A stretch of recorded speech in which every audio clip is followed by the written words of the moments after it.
Welcome to Bookworm Dash, the home where stories from the pens of South African writers come to life. Here, you'll discover captivating Afrikaans novels, Afrikaans short stories, and English tales to enjoy while doing your daily chores or simply relaxing. Thank you for visiting us. Please give us a like and subscribe so we can continue sharing more stories and help our channel grow. We welcome your comments, positive or negative, as every bit of feedback helps us improve. All copyrights belong to the respective writers. Sit back, relax, and enjoy the story. Her Secret Pages, Part 2, written by Leah Killian. Chapter 4. Theo sat at the kitchen table waiting for Soph. His coffee had gone cold long ago. He hadn't slept a wink. Big dark eyes had haunted him all night, at times spitting sparks, then laughing at him with teasing flickers of light, only to stare back at him again, filled with unbearable pain. So many emotions in one face. He'd never seen anything like it. Even her house reflected different personalities, as if each room belonged to someone else. My lord, Theo, you scared the life out of me. Soph's voice snapped him back to the present. What are you doing sitting here in the dark this early in the kitchen? He rubbed a hand over his face. Sorry, Soph. Morning. She clicked her tongue. Morning, Theo. What's with that tone? You sound like your heart's doing the talking. You look like the weight of the world's on your shoulders. He gave a crooked smile. I got myself into trouble with your rusks. Her eyes flicked to the open tin on the table and the dirty mug beside him. Did you sleep at all last night? Is something wrong in Cape Town? He let out a dry chuckle. Soph really was a mother figure. No and no to both questions. But there's something I want to ask you. Please don't kick me out of my own house again. She sighed deeply. Yes, Theo. Go ahead. I've been expecting this. She dropped her gaze as the storm of questions she'd asked herself 100 times raced through her mind again. Why can't people just leave her be? Why do they all want to know? Don't you think? She said quietly. Some things are better left unsaid. Theo leaned forward, elbows resting on the table. Soph, you can't understand someone, really understand them, without knowing what's going on. None of this is normal. Christine she's a beautiful woman. And from what I've seen, talented and intelligent too. Soph looked up at him with a soft smile that didn't reach the sorrow in her eyes. She is, and that's what makes it all the more heartbreaking. She deserves so much more. Everyone thinks she's strong. They see a woman who bounces back no matter what. People look up to her, never realizing she's broken inside. Theo frowned. What do you mean? What makes it worse? Soph stood up and started making coffee. She moved unhurriedly through the routine, her mind elsewhere. Theo watched her, frustration bubbling under his skin. He realized this was more serious than he had thought. What causes Christine to lash out in public like a storm, only to turn into this radiant woman who lights up a room the very next day?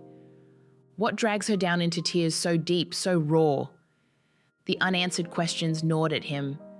Soph placed a mug in front of him and, almost absent-mindedly, slid the rusk tin closer. Can we please wait until after your wine launch? She asked quietly.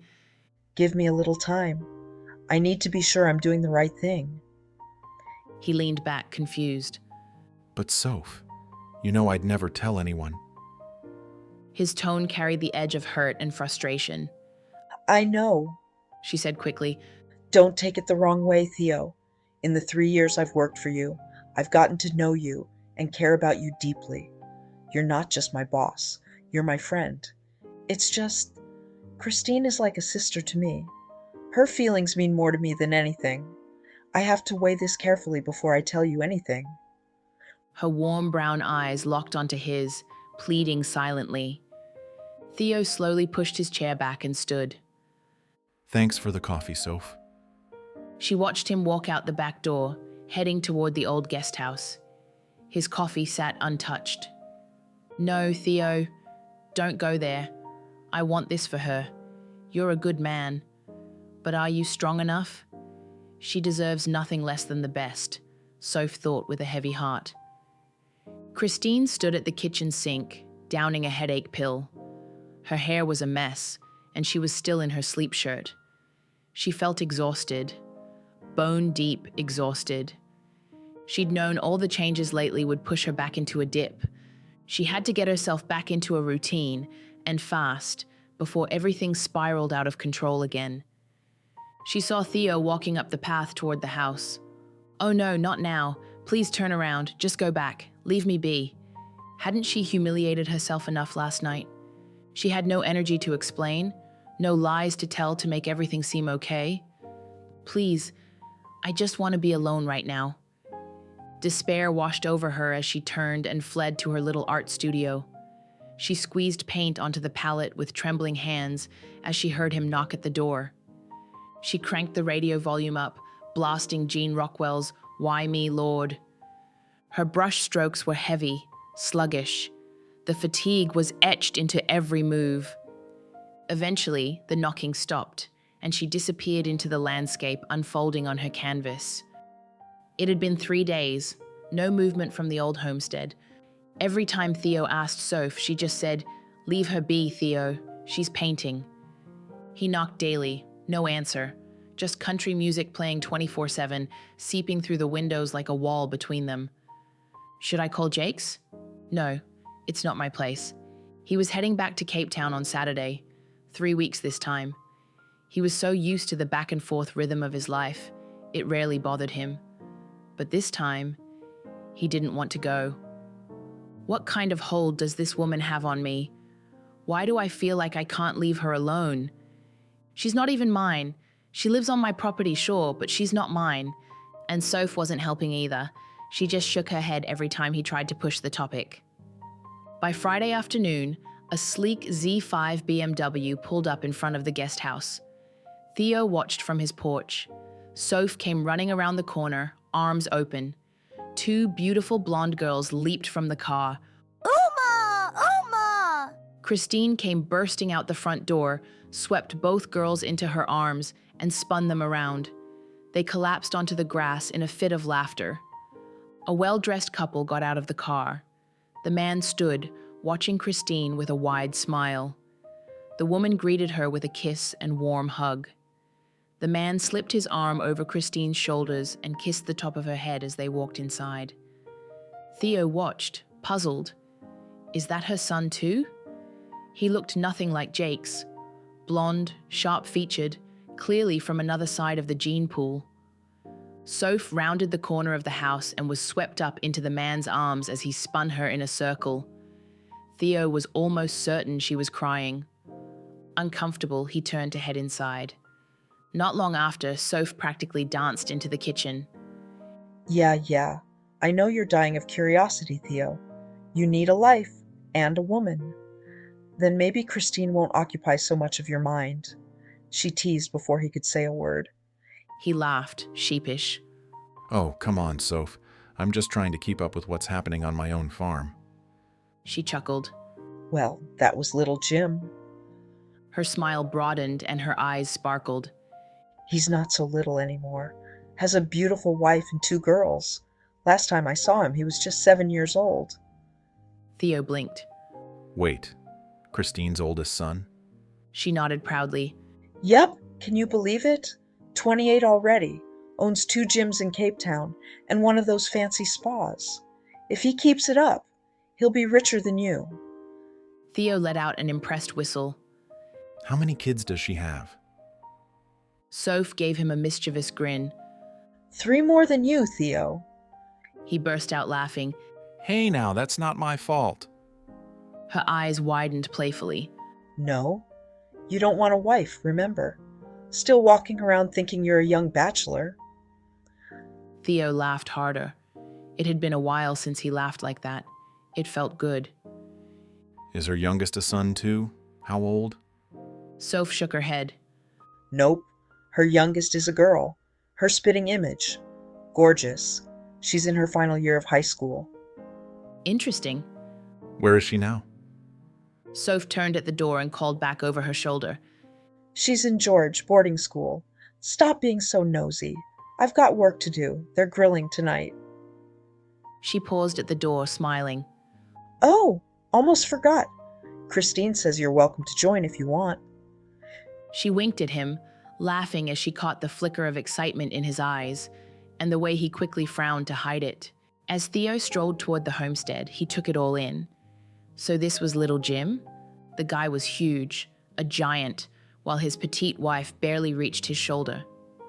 By the fire, Jim leaned down to whisper something to his wife, his hand gesturing toward Christine. Theo followed his gaze.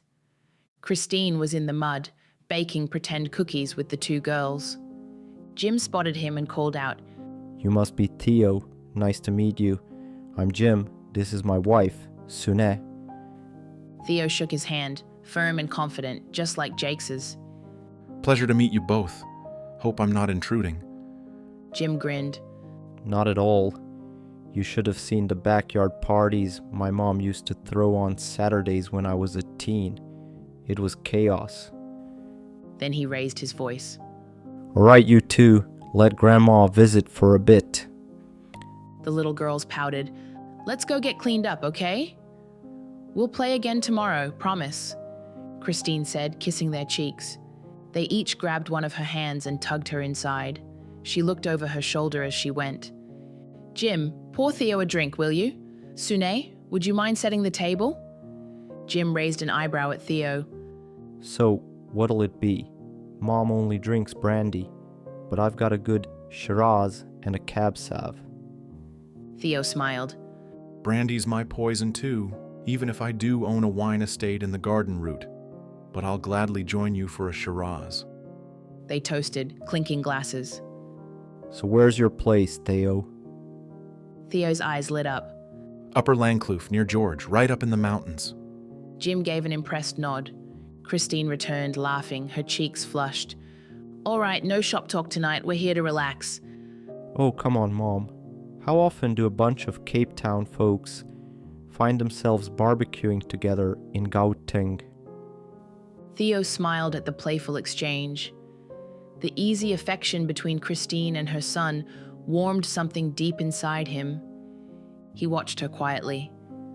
There wasn't a trace of the woman he'd seen crying days ago. Her eyes sparkled, her skin glowed. She wore a bright, loose-fitting top over fitted three-quarter pants, one shoulder bare. He felt it again, that pull, a need to reach out, just touch her. A tiny hand tugged at his leg. Look, Grandma fixed my shoe. She can fix anything, even hearts. The youngest bumped her sister. She's my grandma, not yours. Jim's voice cut in from the fire. She's both your grandma. Have you brushed your teeth so we can tuck you in? The girls looked at Christine. Yes, they have, she said, speaking for them. They finished their dinner too. Can Grandma read us a story? Jim started to rise. Nope. Grandma's got guests. I'll do story time tonight. The girls whined. But we miss Grandma. And Daddy, your stories are boring. Theo watched Christine as she stared into the fire. The familiar scent of fresh soap and carnations drifted toward him. She looked up at him, their eyes locked. Her gaze was soft. He searched her face for emotion, saw a small, crooked smile begin to form. He raised a brow in question. Her smile grew. She shrugged a shoulder playfully. Sune approached. Should I bring out the salads, Mom? Christine broke eye contact. Wait, I'll help you, she said, already walking. Just like that, the connection shattered. Theo rubbed the back of his neck and exhaled. Did we just speak? Without saying a word? He'd never experienced anything like it. He watched them return, bowls in hand. Jim followed with the meat. All right. Jim said cheerfully. Now we can really unwind. Christine looked at Theo. That moment earlier, whatever it was, lingered in her chest. For a heartbeat, she had felt safe, seen, something she hadn't known in years. But no, Christine, This is a fantasy. No man or woman could ever handle your truth.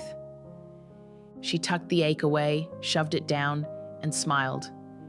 Tonight she would enjoy the night. Later that evening, Theo sat in his study, the fire dying low beside him. Now that had been a proper evening. Jim was a smart man, sharp, articulate, and clearly experienced in the world of business. Both of Christine's sons were impressive, well-mannered, grounded, confident. But what stood out most was the deep respect they had for their mother. Theo could see it clearly in the way Jim watched Christine, the quiet concern in his eyes, the subtle protectiveness that never wavered. To Theo's surprise, Jim already had an invitation to the launch of his new wine line. When Theo had brought it up over the fire, Jim had simply smiled and said, "Already got mine." Looking back, it made sense. Jim was a well-known figure in Cape Town and the Garden Route business circles. Of course he would have been invited early. Still, something didn't add up.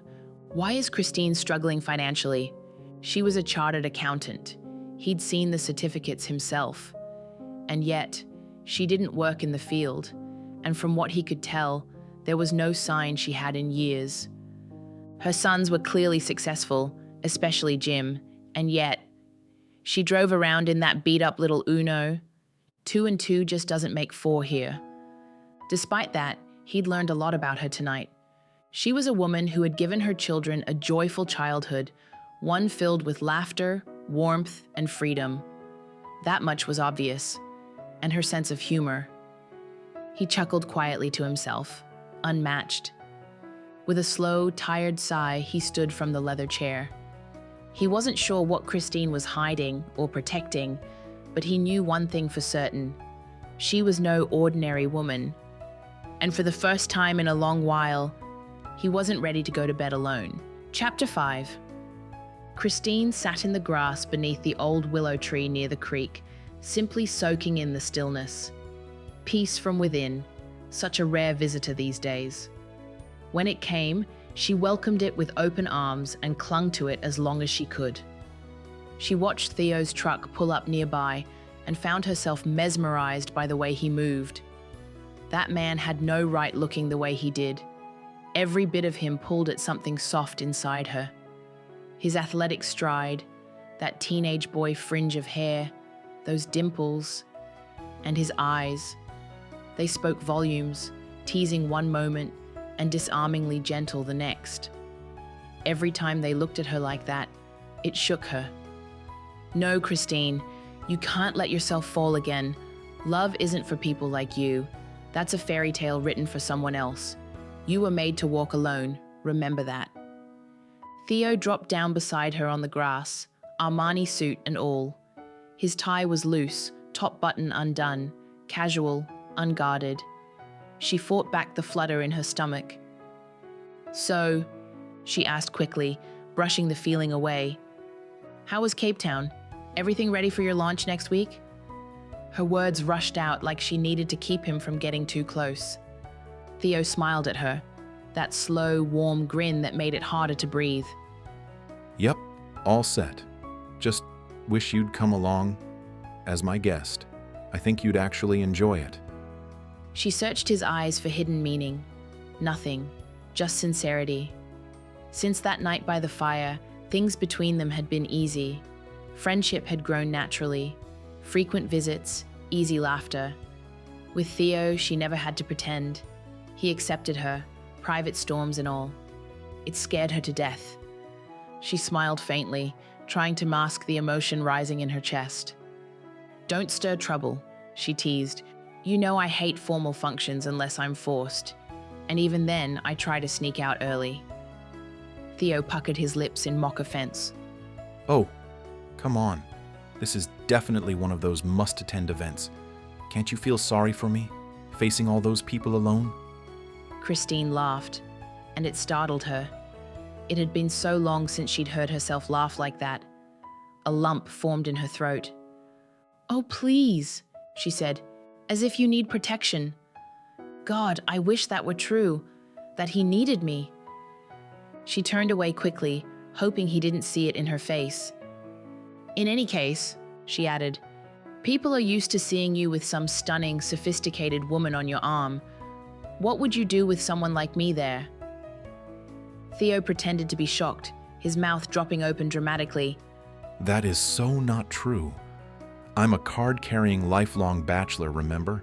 Besides, just picture the fun. You barefoot in your wild colors, shaking up my snobby crowd with that no-nonsense charm of yours. She widened her eyes in mock outrage. "Oh, really? And what if I march up to your biggest client, grab him for a dance, and casually tell him wine's for flies, not for men?" Theo burst out laughing, rolling onto his back in the grass. He could already see the horror on Driekus van Wyck's stiff upper lip, and the look on his high society wife's face. On second thought, He wheezed, still laughing. maybe you better stay home. You'd have half my clients running for the hills. He sat up, wiping tears from his eyes. Their eyes met, and for a moment, something shifted between them. Something unspoken. A flicker of connection so real it almost hurt. I'm gonna go get out of these clothes. He said gently. See you later? We can grill something? Christine gave him a soft smile, the one that always left his knees a little weak. "I'll bring something for the side. See you then." Dream on, Christine. He'll never want you, not like that. He might enjoy your company here, where no one's watching, but he'd never show you off in public. You're not the kind of woman he introduces to his high-powered friends. He'd never risk letting you embarrass him. The thought crushed her a little as she made her way back to the house. Meanwhile, Theo sat in his car, his hand resting on the key. Why does she keep me at arm's length? He had really started to believe she was opening up to him. Those eyes, sometimes sparkling with mischief, sometimes clouded like a storm. It was like she wore a veil she could drop over her emotions at will. What was she hiding? Does she even realize how beautiful she is? So gentle, so magnetic. Maybe she didn't belong in his world. Maybe she didn't fit the image people had of him. But since when did he care about image? He started the engine and drove toward home, a frown tugging at his brow. For the first time in years, he felt lonely, but he also felt something else. Excitement, like a schoolboy before his first date. He took the stairs 2 at a time. Tonight he wasn't just changing clothes. The scent of smoke drifted toward Christine. Theo must have already started the fire. She grabbed the toasted cheese and tomato sandwiches, along with a bottle of aged KWV brandy, and stepped outside. He was crouched over, coaxing the flames. Her eyes traced the curve of his rugby-built legs and the play of muscle under that t-shirt as he moved. She caught herself staring. Why isn't this man married yet? She wondered for the 100th time. He suddenly started coughing, straightening up, just in time to spot her standing at the edge of the firelight. Their eyes locked. One of his tears trailed down his cheek, forgotten the moment he saw her. Christine broke the silence with a teasing grin. "Easy there, cowboy. Weed's expensive and Johannesburg's far." She walked forward with a laugh, set the sandwiches down on the table, and held out the bottle. "You pouring for us?" Theo wiped at his face and cleared his throat, still recovering from the smoke. Yep. I'll just grab the glasses, ice, and the meat. Be right back. He turned away, smiling. Of course it's her. Only she could break a moment like that with humor and leave him feeling more at ease than before. But was it really that awkward? No. But damn it, he wished the distance between them wasn't still so wide. Has she softened? Is she finally about to let me in? She'd been here way too long for him to still be playing nice. He'd done well, stayed respectful, patient. But enough's enough. A man's still a man. She'd caught his eye the moment she stepped into his life, and his hormones hadn't calmed since. She was naturally affectionate too. Never once pulled away when he slung his arm around her shoulders. Always gave a warm goodbye hug and a soft kiss on the cheek. And God, every time her body pressed against his, her chest against his, it left him burning. If she touched him like that tonight, He wasn't sure he could play the gentleman anymore. Get a grip, Stein. You're not a damn teenager. He turned away for a moment just to relieve the pressure in his jeans. Jesus. He took a deep breath and cursed himself under it. Christine stood by the fire, lost in thought. Her mind had gone completely blank, a floating nothingness that she hadn't felt in weeks. She didn't hear, didn't think. It was like her soul stepped outside her body. A hand gently touched her shoulder. She turned her head slowly. Theo was standing close, looking worried. He'd already asked her 3 times if the fire looked right. They usually took turns starting it. He'd noticed how much she enjoyed it. But tonight, she was different, strangely quiet. Her eyes were dull, distant. It scared him. Then something shifted. A glimmer of pain flickered in her gaze. And maybe a silent plea? One lone tear rolled from her left eye. Then, in the blink of an eye, she laughed. Theo was thrown. What just happened? Her emotional whiplash always caught him off guard, but he'd come to expect it by now. I thought you went hunting. You took long enough, she teased. He smirked. Had to wrestle with the ice. If only she knew. How's the fire look? He asked, though he'd already checked. Anything to keep the mood light. Then her voice, You want another one? He blinked, surprised to see her glass already empty. That was fast. She never drank much, 2 drinks max, and then she'd tease the rest of them. He lifted his own glass, not even halfway done. Nope, still good. She poured herself another, and this one, a proper Boxberg double. Christine took a deep sip, her chest tight like it carried the weight of a 10-ton truck, her mood heavy and split in 2. Just once more, she told herself. One more time, Christine. You're going to get hurt. So what? My choice. You'll regret it. Maybe, but it wouldn't have lasted anyway. Might as well go out with a bang. You're not a slut. Yes, I am, she wanted to scream. That's all I've ever been good for. She swallowed half the glass. The burn helped. It loosened her up, gave her the fake courage she needed. This time I'm doing it because I want to, not because I feel I have to. He's just like the others. Wants one thing, always does. There'd be no emotional payoff, no real closeness, but maybe, just maybe, giving him what he wanted would feel like control. She stood, crossed the space between them, and stopped at his side. Theo glanced down as she arrived beside him. Her smile was coy, teasing, and her eyes, they were laughing at him.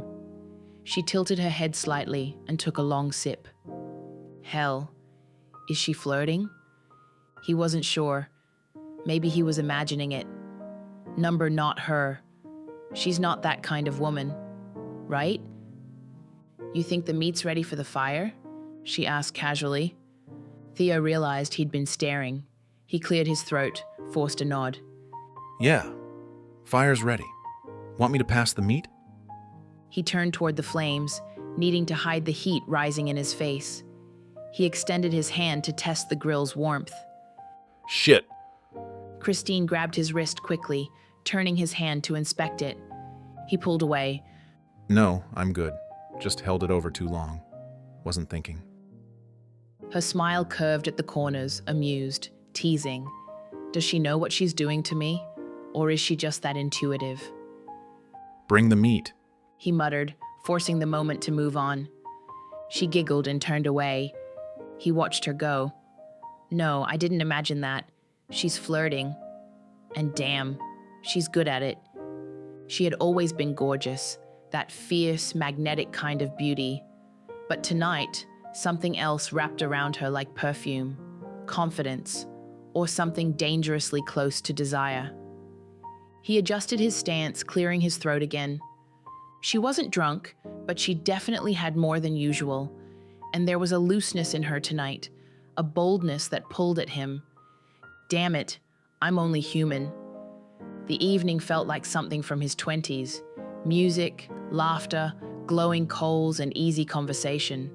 They talked, laughed, shared food and stories. and when they walked back to her cottage, something inside him was buzzing. At the door, he instinctively held his hand out for the key, then remembered. She hated that, hated the old-school gentleman routine. She walked right past him and pushed the door open. Again with the door unlocked? It was the third time he'd noticed, like she was tempting fate, like she wanted something bad to happen. He frowned and stepped past her, doing his usual security sweep, checking each room. She laughed behind him. "Really, Theo? There's nothing here that's going to jump out at me." He turned to face her, closer than he intended. Her smile flickered, and he wasn't sure who needed to breathe first. For heaven's sake, Christine, does your life mean nothing to you? Her face hardens instantly, her eyes going dull. He sees the flicker of a tear she tries to swallow. Without thinking, Theo pulls her into his arms. I'm sorry. I didn't mean to sound harsh. But she silences him. She pulls his face to hers, brushing her lips lightly over his, her tongue tracing the edge of his mouth. "Don't be kind, Theo. Don't treat me like I matter. Please don't. Because you don't mean it. Just use me. That's what men do. That's all I've ever been good for." It echoes in her mind. He feels his chest tighten as her body presses into his. A small groan escapes him, and she captures it with her mouth, deepening the kiss. His arms pull her closer, and she arches herself into him like she was made to fit there. Her fingers trace his jaw, brushing along the corners of his lips. Her kiss softens, but never breaks contact. He doesn't even realize how it happened, how her hands slipped under his shirt, how she tugged it off over his head, until their lips break for the briefest second to remove the fabric. Then her mouth moves to his chest, her hands ghosting over his skin. He backs into the wall without resistance. And then, she's at his belt. He feels her undo the button, giving him no chance to stop her, no chance to think. Her hand wraps around him, firm and sure. She drops to her knees. His body betrays him before his mind catches up. His fingers find her hair. Her lips slide over him, slow, deliberate. One hand grips his base, the other digs nails into his hip. Jesus, I'm going to lose control. He fights the urge to collapse against the wall, overwhelmed by her rhythm, her precision. When it ends, she withdraws wordlessly and finishes with her hand, staring up at him through half-lidded eyes. He's breathless, weak. He pulls her up and kisses her, deeply. Without breaking the kiss, he lifts her and carries her to her room, lays her down, pulls her top away. But something's wrong. She's still, unmoving. No warmth in her touch, no passion in her kiss. Her body is there, but her spirit is miles away. He pauses. She's not responding. Not really. Her arms don't pull him close. She doesn't explore him with her hands. She lies there, quiet and open, like someone surrendering, not sharing. He frowns. Something twists in his gut. He lies beside her, pushing the rising discomfort down. He kisses her gently, her lips, her eyes. What's wrong, sweetheart? She turns her back to him, pulls his arm beneath her head. Nothing. I'm just tired. He holds her, his arm draped over her stomach, his face near her hair. Thank you. He whispers. For what? Her voice is barely audible. He doesn't answer. He just kisses the crown of her head, but guilt sits heavy in his chest. He's never allowed a woman to please him like that, never taken without giving. It feels wrong. He tastes the shame in his mouth, feels like he used her. Long after her breathing settles into sleep, Theo lies wide awake, troubled. He gently eases his arm from beneath her and reaches for his shirt. As he looks back toward her room, he runs a hand through his hair. Then he closes the door softly behind him. This felt wrong, in every possible way. It's been 4 days now, and still no response from her. What bothers him even more is the complete silence coming from the old homestead. Every time he asks Soph, she just says, Leave her. He walks around the building and stops in front of the garage. How many times has he told her to lock that thing? He pushes the door open to check the lock and freezes. He can't move. Shock paralyzes him. Diddy is gone. When did she leave? He starts pacing toward Joe and Soph's cottage, flipping frantically through his phone. How the hell? He never even got her number? Joe! He shouts, even before he reaches the house. Soph appears at the door. He's at the barn, Theo. You know it's milking time.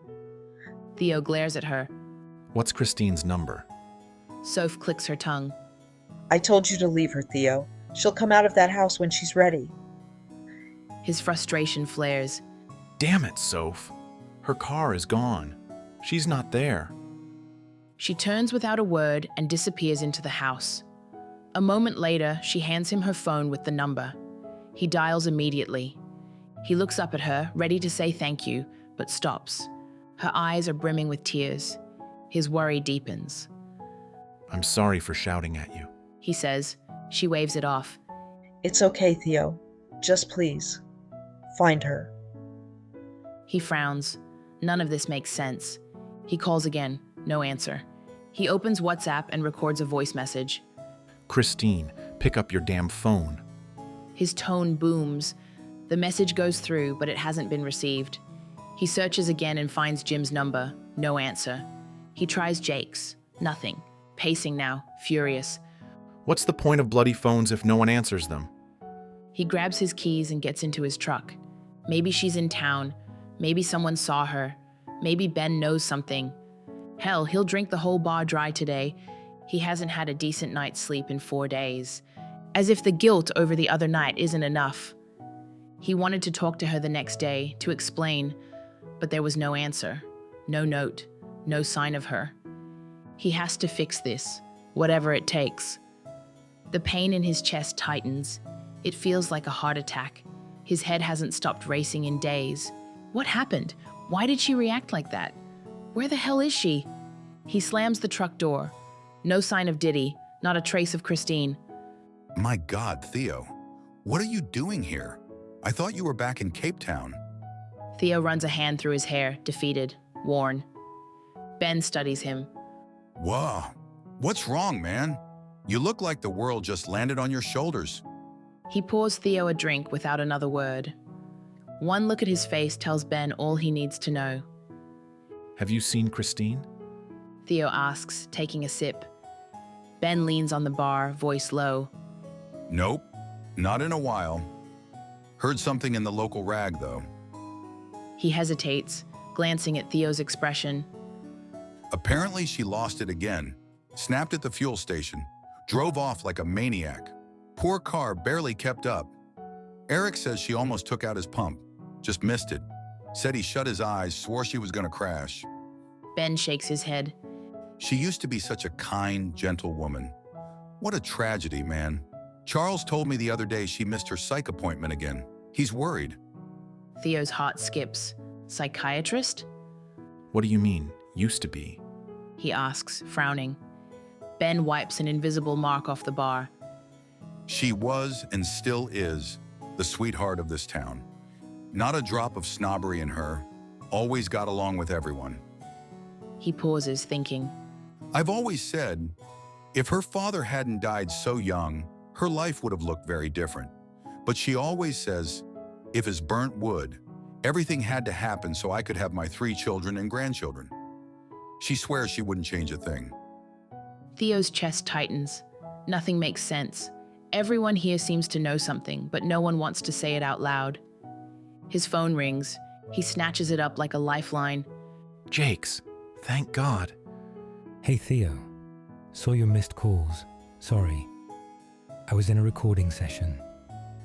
Is your mom with you? Theo's voice is tight, urgent. There's a pause. Jake's? You still there? Yeah, I'm here, Theo. What happened? How the hell do you explain this? What does he say to her son? But Jake's answers for him. You don't need to explain. When last did anyone see her? 4 days ago. She's not answering her phone. A pause. Don't worry, Theo. She'll show up. Something scared her. Now she's running from herself again. She does this sometimes. Puts everyone on edge for a while. Theo's blood runs cold. What do you mean she does this? No one will give me a straight answer. Theo, Jake sighed on the other end of the line. let her go. There was silence again. But inside Theo, something screamed. He couldn't. I can't. He finally said. You're going to get hurt, Theo. And my mom even more. Here's my advice. Go to Soph. Tell her I said she can tell you everything. Then decide. But if you decide you truly love her and you want her, then stay. Jake's voice hardened. But if you use her, hurt her, or throw her away, then I'll come for you. Theo's frown deepened. What the hell? I don't love her? What then, Theo Stein? What? You want to protect her. You want to wrap her up and keep her safe. You want to spend every free moment with her. And what if I don't? Theo asked quietly. Then leave her Jake said firmly. and let Joe and Soph pack up her things. I'll arrange with a moving company to put it all back in storage. Silence. Go talk to Soph, Theo. Jake said gently. Then you'll understand. And seriously, don't worry about my mom. She's independent, maybe impulsive, sometimes even childlike in her optimism. But she knows exactly what she wants in life. I'll let you know if I hear anything from her. Thanks, Jakes. I'll do the same. Theo ended the call and stared blankly ahead. Slowly, he threw back the last of his drink in a single swallow, left cash on the bar, and stood up. Thanks, Ben. See you around. Ben nodded while still laughing at a regular's joke. Theo sat in the truck for a while, just gripping the wheel. Jake's words circled in his mind like wildfire. Love her? Number no, not again. But he missed her. He missed her ridiculous quirks, her laughter clear as a bell, her humor, the softness in her eyes when something moved her, that distant dreamlike gaze she got when she stared into nothing, that helpless look in her eyes when she thought he couldn't see her, her silly boho outfits, those bare feet, that carefree innocence, the deep seriousness when she spoke about something close to her heart, the way her face showed every single emotion, how she'd sit cross-legged on the dirt instead of using a chair, how her eyes sparkled like fire when she was angry. She wasn't ever the same for a whole day. Moods shifted on a dime, and it kept him sharp, never a dull moment. When had she become so much a part of his life? Oh, hell. And he still couldn't shake that night from his mind. She'd ignited every nerve in his body. His whole being responded to her. And yet, the guilt still clawed at him, gnawed at his core. Love? Number. She was a friend, a habit. That's all. He pulled away too quickly, like he was trying to outrun his own thoughts. When he got back home, he saw Soph standing on the porch. Hope flickered. Had she heard something? He walked up, tense anticipation in every step. Jake's called Theodorus. She said firmly. I'm going to tell you everything now, and you're going to listen. She raised a hand before he could speak. You're not going to interrupt, and if I hear one word of judgment or blame from you, I'll pack my bags and leave. Joe, too, and little Joe. She turned around and marched into the kitchen. Theo followed like a scolded child, barely recognizing himself. He sat at the kitchen table opposite her. There was brandy, ice, soda, even food. Was Soph throwing a party? How long could it really take to explain someone's life? She didn't look like someone who'd ever walked a single hard mile. But fine, he could admit it. Something had hurt her, deeply. Soph slid her glass closer. Theo frowned. Don't act smug, She said. Pour. I'm going to need this, and pour yourself a double while you're at it. He did what she asked, sliding her glass across. She took a sip, and he could see her hunting for the right words. Start at the beginning, Soph. He said gently. She looked at his messy hair, the tired circles under his eyes. How's he going to handle this? Dear Lord, please open this man's heart, she prayed silently. Don't let him judge her. Let the love I see in him grow. Soph? He prompted again. The beginning, huh? She said softly. Chapter 6. The kitchen had never felt so small. So still. The bottle of brandy stood between them like some ancient relic. Sophie sat with her hands folded, her eyes not meeting his. Theo leaned forward on his elbows, the chair creaking beneath him. He was bracing himself for what he wasn't sure. The silence between them thickened, like a fog that refused to lift. Theo's fingers wrapped around an empty glass, his knuckles pale. Sophie stared down into her own drink, but her thoughts were elsewhere, on memories that rarely spoke and never left. Her voice was quiet when it came. I need you to understand, Theo.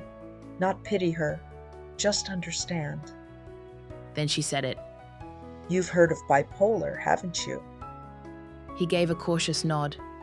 Manic depression, yeah. Mood swings, highs and lows. She raised her hand gently. It's not what you think. Silence followed, thick and expectant. Christine was diagnosed 10 years ago.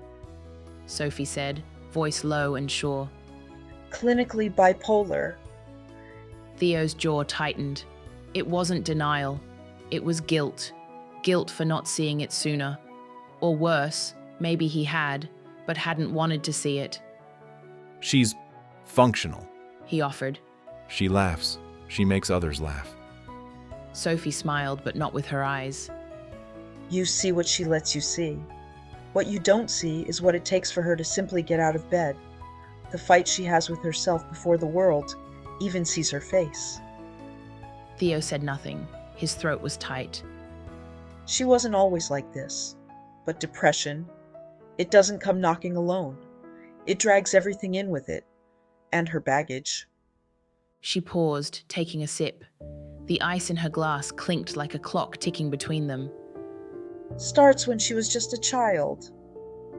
Theo's spine stiffened. She was, you know, Theo, more than once. Men, women, people close to her. And when she tried to speak up, her own mother told her it was her fault, that it was shameful, that she should keep quiet. His fingers curled slightly, resting on the table like claws trying not to clench.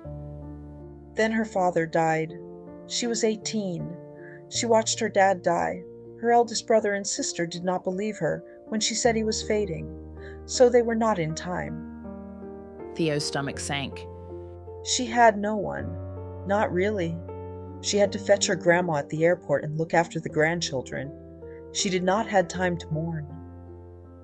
Soon after, the only brother she grew up with left the country without even saying goodbye. Still, he didn't speak. Sophie went on, softer now. She got married young, desperate for love, for someone to make her feel like she mattered. A beat. He hit her, Theo, half an hour after the ceremony, in her wedding dress. Theo looked away. His mouth was a tight line. He felt his temples throbbing. She ended up in hospitals more times than she can count. Broken ribs, a shattered jaw. Her mind beaten just as much. He convinced her she was fat, stupid, and worthless. Made her give up her studies. Isolated her. She took a breath. Then came the part that nearly broke him. He kicked her unborn child out of her body, lifeless. Theo's breath hitched. He looked up at Sophie as if needing confirmation that he'd heard right, but she wasn't finished. She was in a bomb explosion at work and stuck in the building for 8 hours. And then she caught him in their bed with a 15-year-old. His voice barely worked. Jesus. She didn't scream. She didn't cry. She just left, ran, and then Sophie leaned back slightly. She lost herself, not literally, but with choices. Drinking, drugs, sleeping around, hurting herself before anyone else could. This was when she was gang raped with a knife against her throat. Theo flinched. That part, give him a vile taste in his mouth, suspected. That hollow recklessness. It wasn't just rebellion, it was self-destruction. Sophie's hand rested lightly on the table, grounding herself. Then she found her faith again, and she started over. He wanted to say something, ask something, but his voice was gone. She fell in love with a man who turned out to be gay. She thought she could be enough for him. She wasn't. A bitter laugh escaped Sophie's lips. Then came Martin, her great love, British, charming, said all the right things, promised a life in the Cape. She helped him gain citizenship, gave birth to his son, and when she didn't lose the weight he expected, he left. Theo's face had gone pale and hard. Sophie leaned closer now, her voice soft but razor-sharp. She moved again, tried again, married a man who drank, smoked weed, stole, believed he will change, give him a son. She cared for him through cancer. She changed his colostomy bags, bailed him out from jail, picked him up in the parks, drunk, put his needs above her own. Theo blinked slowly. He looked like someone absorbing a punch, one slow blow at a time. After a separation of 4 years, she gave him another chance. Her third child, her daughter, was born from that union. A miracle, the doctors said. And what did he do? He accused her of cheating. He was proved wrong, with a miscarriage all alone in the bathroom at work. He left her for a woman 10 years younger again. Sophie sat back, her hands clasped in front of her. She looked away now, but her voice didn't waver. She's been through 9 men, Theo. 9. Not all husbands. Some were liars, users. More than one mistreated her. One scammed her out of her house. One made her resign from her job with a fake promise of moving abroad.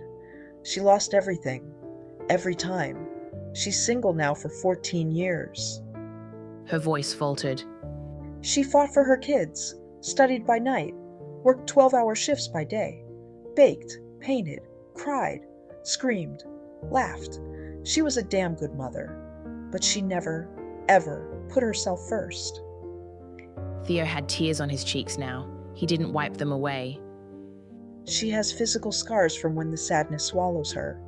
She shoves people away when they get too close, not because she wants to, but because she believes she doesn't deserve to be loved. And if she feels something real, she destroys it before it can hurt her. Sophie's words hit like a knife tip. Theo hadn't moved. The man who commanded boardrooms now sat still, his jaw clenched. She doesn't let people touch her soul, Theo, just her body, because that's all she thinks she's worth. Theo stood up, pushing the chair back hard. He walked to the door, his back to Sophie. I didn't know. He whispered. Number you didn't. No one does. A long silence, and then... She's waiting, Theo, for someone who won't run, who'll stand in the storm, who'll silently be with her, not just when she's smiling, but when she's sobbing, when she's acting out, when she's disappearing. Theo looked over his shoulder, his voice hoarse. Do you think I'm that someone? Sophie smiled through her own tears. You tell me. Chapter 7. Theo greeted guests with a practiced smile and Teresa clinging to his arm like a label he couldn't quite peel off. The turnout was strong, better than expected. Now where the hell was Anna Swart? Ah, Jim. Theo exhaled with genuine relief when he spotted him. Glad you could make it. Jim shook his hand firmly, eyes holding Theo's with a quiet, unspoken understanding. Wouldn't have missed it. Jim said, grinning. Been looking forward to tasting this new sensation of yours. Theo relaxed a fraction. No cold shoulders, no judgment, just a friend. Then Teresa tugged at his sleeve. Darling, would you be a darling and get me a glass of pinotage, please? Theo's jaw clenched, his smile tight. Of course. Enough was enough. After tonight, he was done with her sugar-coated nicknames and plastic smiles. He turned to go, but froze when he heard a familiar voice. Theo. He pivoted, eyebrows raised. Jakes? Didn't know you were coming. Jakes extended a hand. The handshake was polite, not bone-crushing. A small mercy. I wasn't planning to. Jakes admitted. Was in George for a school gig at my sister's place. Apparently, your original performer bailed, and they asked me to step in. I'm grateful. Theo said, managing a half-smile. Couldn't think of a better backup. Did you bring your sister along? Jakes nodded toward the venue. She's the one with the camera. Photography's her world. Theo followed his gaze. Her long bronze-brown hair cascaded down to her hips, and her golden evening gown shimmered beneath the fairy lights. She was every bit her mother's daughter. He chuckled. You and Jim carrying rifles yet? Jakes laughed. We don't need 'em. That little one over there will school you herself. Black belt, double gold in MMA. Theo's mouth fell open. You're joking. Not even a little. Jakes said with pride. Now, if you'll excuse me, I've got a sound check to do. Theo nodded, watching him disappear into the crowd. Those kids, raised with class, confidence, and strength. He swallowed hard. She'd done that, alone. Darling, Teresa drawled behind him. that pinotage? Oh, for heaven's sake. He turned with forced charm. Apologies. Got distracted by the artist. Her eyes lit up. Ooh, that singer. I hope his crazy mother doesn't show up. Word is she's in town too. Theo's eyes flared. She's not crazy. She's bipolar. Teresa laughed, placing a hand on his shoulder. Same thing, isn't it? He brushed her hand off and leaned in. Get your own wine and stop calling me darling. I'll also arrange a ride home for you after this. Her stunned expression followed him as he stormed toward the exit. Fresh air. He needed it. He stood outside for who knows how long, trying to chase down the storm inside him, but it was Jakes' voice singing in the background that pulled him back in. A mother longs to hear it. He smiled faintly. That song. The first time he'd heard it still echoed in his memory, but tonight it cut deeper. Now he understood it. Understood what it meant, what it cost her. He inhaled, time to face the crowd. Focus, Stein, business first. He crossed the floor toward one of his clients when he caught a flash of yellow from the corner of his eye. A long dress, a bare leg peeking from a slit, and curves that stole breath and thought alike. Theo! Diederik's booming voice startled him. Evening, Diederik. Hope you've already placed your order. Diederik laughed, clasping his shoulder. Had no choice, man. Anna and I did a tasting, and after what she said... Wait, how did she put it? Full-bodied, not too dry, perfect for fireplaces, books, and love. He winked. She could sell out your cellar in a single night. Theo chuckled. Then I should hire her. If I get the honor of meeting the famous lady, that is. Oh, that can be arranged, Diederik said, leading him toward the presentation hall. And there it was again, that yellow dress.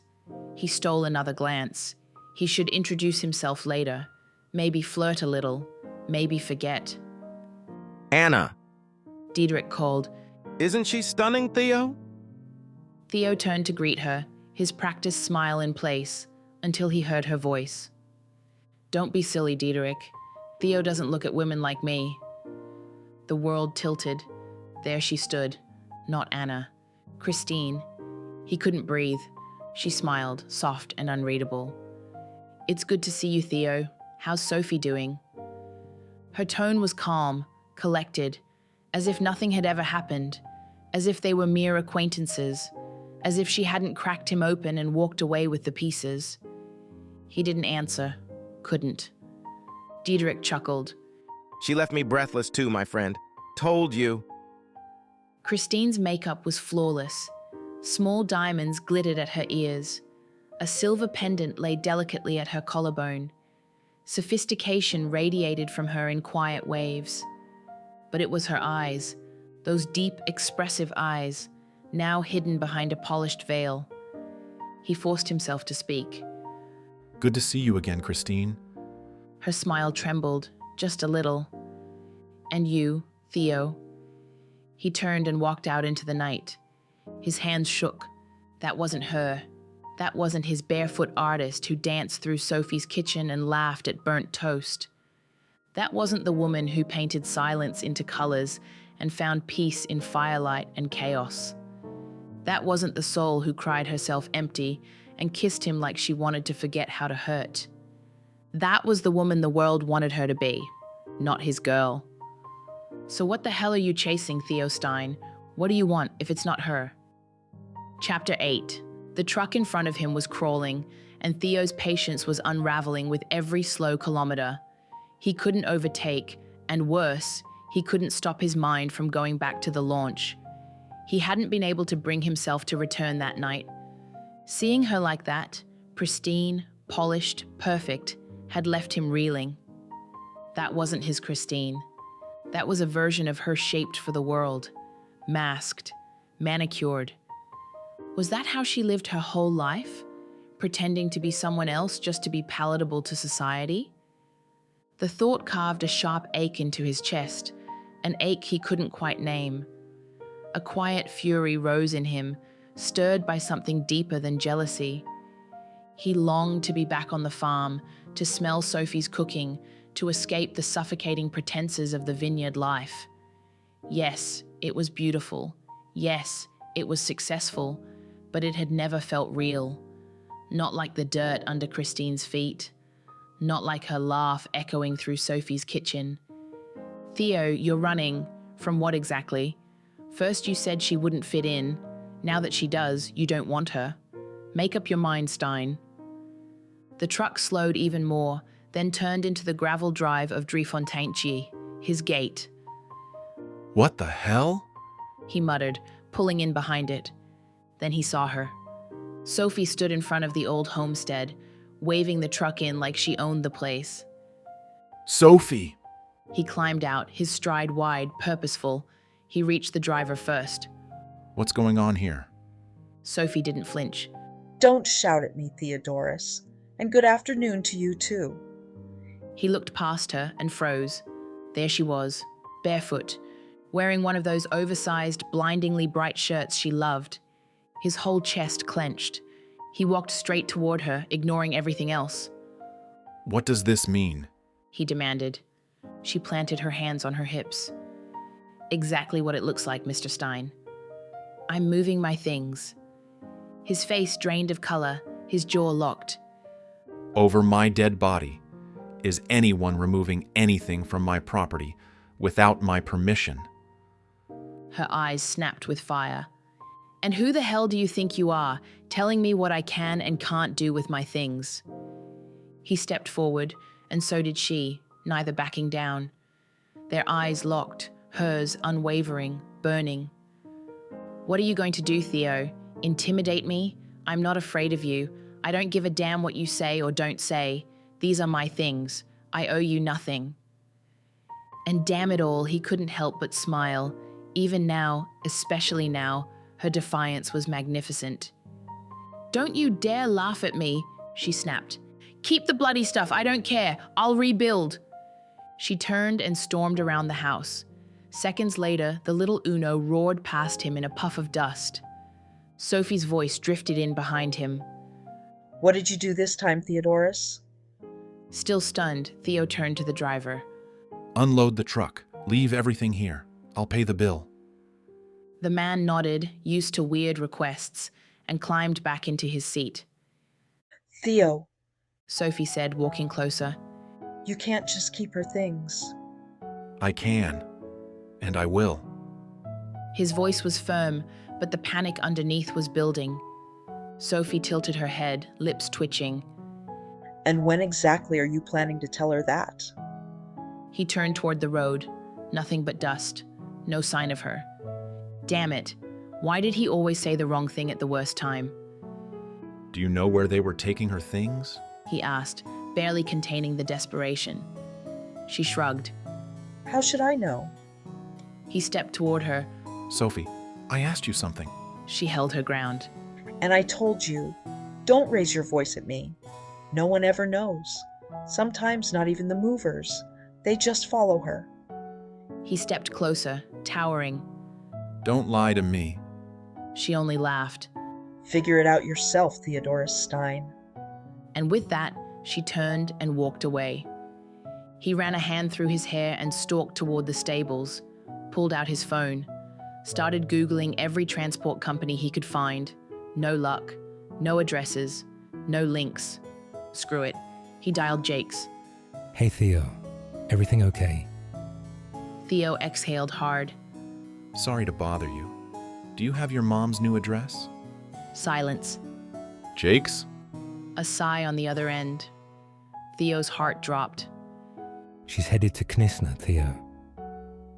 He threw his head back and whispered a prayer. Relief. Just a thread. Thanks. Will you text me the address? He could hear Jake smiling. I will. But Theo, remember what I told you. I'll still come for you. Theo grinned through clenched teeth. You're allowed. He ended the call and let the phone fall to his chest. One breath, two. He wasn't done yet. It had been a long month. Theo had endured lectures from both Jim and Jake's. They'd given him advice on how to support Christine in her illness and how to help her live the best life possible with what she had. And it hadn't just been advice. They'd interrogated him thoroughly, as if he were on trial. He had been warned, tested, and even threatened. They told him about her dreams, about her fears that she never dared to say aloud. The more they revealed, the more he realized. She was just a woman craving acceptance and love. A woman who didn't want to be used, who didn't want to be someone's responsibility, but someone who deserved to be loved for who she truly was. A woman who wanted to be seen, not judged or fixed, but seen, respected for her intelligence, cherished, protected, chosen.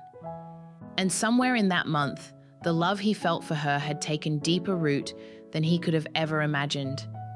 Maybe, just maybe, he could be the one to offer her a road to freedom, to help carry her burdens towards something resembling peace. From a distance, he watched as the old Volkswagen Kombi pulled into her driveway. A broad smile tugged at his mouth. Of course she would want a hippie van in this modern world, bright yellow with enormous painted flowers. Inside, a bed, microwave, tiny fridge, everything she needed to tour the country barefoot and wild and free. The deliveryman stepped out holding a large bouquet of yellow carnations and knocked on her door. She opened it, clearly surprised. She buried her nose in the flowers and closed her eyes with a soft, almost childlike smile. He could see the tears gathering in her eyes, and he knew. She felt it. She felt seen. He watched her, admiration flooding through him, in her faded cut-off jeans and her oversized bright t-shirt that hid the beautiful body he knew lay beneath it. No makeup, no pretenses, just her, a true barefoot earth child. The man turned and left. Just before she closed the door, she looked again, out toward the street, toward the man getting into another car. Then she turned to the Kombi. She ran her hand across the paintwork with gentle reverence, eyes glassy with some far-off dream, never once lifting her hand as she walked its length. Her fingers brushed the envelope tucked under the wiper. She opened it. There had been at least 20 versions of that letter, now lying torn in a wastepaper basket. This was the one that stayed. She dropped to the ground beside the Kombi, leaned against the side, and let the tears fall freely. He couldn't stay away any longer. He had to hold her. He had to kiss those tears away. She unfolded the letter. My Noi, I don't want to buy you. I know you can take care of yourself, but please, give me the privilege of doing it with you, of loving you the way I know you'll love me. of standing beside you, being loyal to you, of sharing my deepest pain and my greatest joy with you, so I can protect you, fight for you, right or wrong, the way I know you do for me, of being accepted by you, flaws and all, just as I will accept you, because no one is perfect. I want the honor of loving you for everything you are, of treating you like the woman you are, deserving of value and grace, to help you learn the difference between sex and making love, to court you like you deserve, and most of all, to be a lifelong friend. So we can one day sit together and laugh at everything we've overcome. When you're done being angry, when you're done crying, will you come barefoot through this country with me? Dance with me on the beach? Build sandcastles like children? You're whatever you want to call me? He stopped in front of her. She saw his shoes first, and fear clutched her chest. What did he want from her? She had nothing left to offer, nothing but her unpredictable moods and flares of anger. How long before he saw the truth and walked away too? He smiled down at her and offered his hand. No, Noi. I'll never walk away from you. You're perfect. Perfect for me. He wiped the tears from her cheeks and looked softly into her eyes. Then he took her hand and began walking with her down the path in silence. A silence that said everything. After a while, she stopped, but didn't let go of his hand. He turned toward her and met the weight of her stare, those deep, dark eyes filled with pain, questions, and fear. Tomorrow's a new day. We'll take it one step at a time, Noi. I love you. All I ask is that you let me try. She smiled through her tears. The doubt and fear still shimmered in her gaze, but she didn't pull away when he wrapped her in his arms. She sobbed, clinging tightly to him, and he knew. He would never let the world hurt her again. After a while, she lifted her head and he saw it, pure, open love written across her face. The hint of mischief flickered in her tear-stained eyes. Then the first place we're going is Springbok. I've never been. He threw his head back with laughter and pulled her in tighter. Time would teach, and through time, he would help her heal the scars that couldn't be seen. The ones left behind by a night she never chose. The kind only heaven could help mend. He kissed the top of her head and whispered into her hair. Noi. From here on out, it's only joy, love, and togetherness. You'll always be my Noi. He whispered. The kind of woman you guard with your life and love with your soul. She melted against his chest, and finally, she knew. Her time had come. Thank you for listening with us. Stay tuned to Bookworm, the home where stories from the pens of South African writers come to life, where you'll discover captivating Afrikaans novels, Afrikaans short stories, and English tales. See you soon.